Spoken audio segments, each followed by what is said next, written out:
I just wanted to take you through, as we're going around the world today, that we'll be covering about 200 years of music and going from Central Europe to Russia to China to South America and ending up back here at home in the United States. We're going off to Russia, which is this big purple area here. Russia is a huge country that spans part of Europe and part of Asia. But we're going to listen to a piece of music by a Russian composer named Dmitri Shostakovich.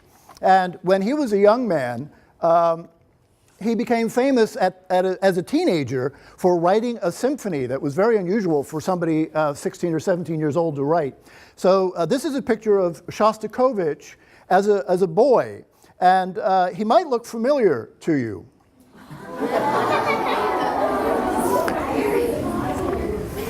Right? That's Shostakovich. That's Harry Potter. They both have their own kind of magic.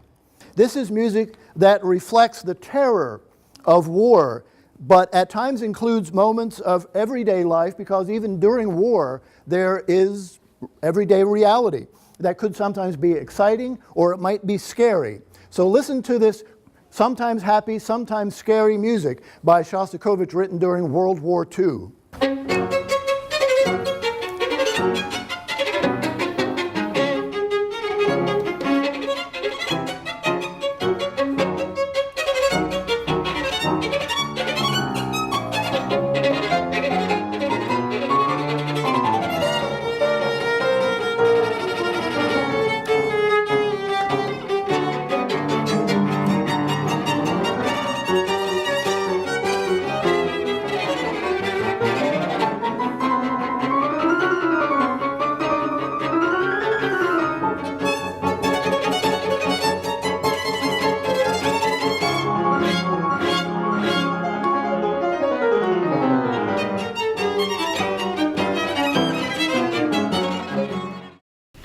Today, the Newstead Trio performed for our entire fourth grade class, which was about 120 students. And the looks on their faces were in disbelief of this group. Again, it gives them something to aspire towards, especially for my string students. So the fact that the Newstead Trio is willing to go into schools, especially some of these schools that don't have the budget to bring in outside performing groups, is excellent. Well, now we're going to move on to China, and another very large country with perhaps the largest amount of people in the world. And we're going to hear music by a composer who's a friend of the Newstead Trio. He was born in China, but now teaches near New York City. His name is Ping Jin. Here are typical kinds of buildings from China, and they have this tiered structure with the different levels of roofs and the curves and points at the end. This is what is called a pagoda, very recognizable as Chinese style of architecture, with many layers of roofs like this. But no matter where it is, it's always going to look Chinese. Even this one, which is actually not in China, it's actually on a mountain outside of Reading, Pennsylvania. The most famous building in China actually isn't a building at all, it's a wall.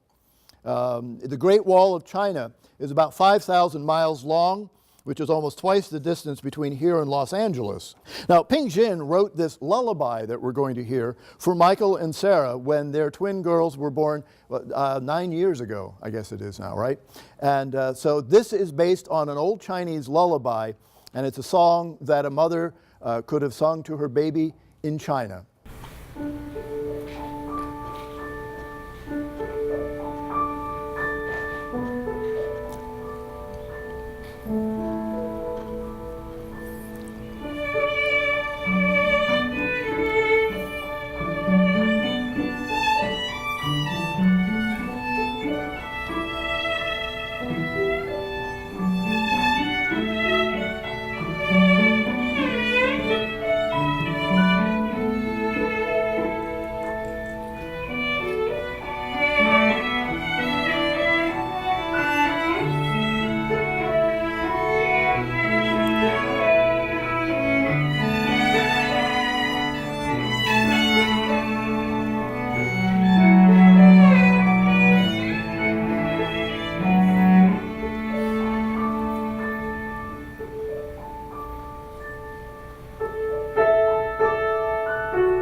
what we hear and what we like is so limited, and to understand that there's a vast majority of music from different time periods, just to take them back and kind of see the roots and the foundation of a lot of the stuff that they appreciate now, to get an exposure to that is so beneficial. Just to broaden their musical understanding, to understand that there's so much out there, there's so much before they were even born that, you know, affects what they listen to now.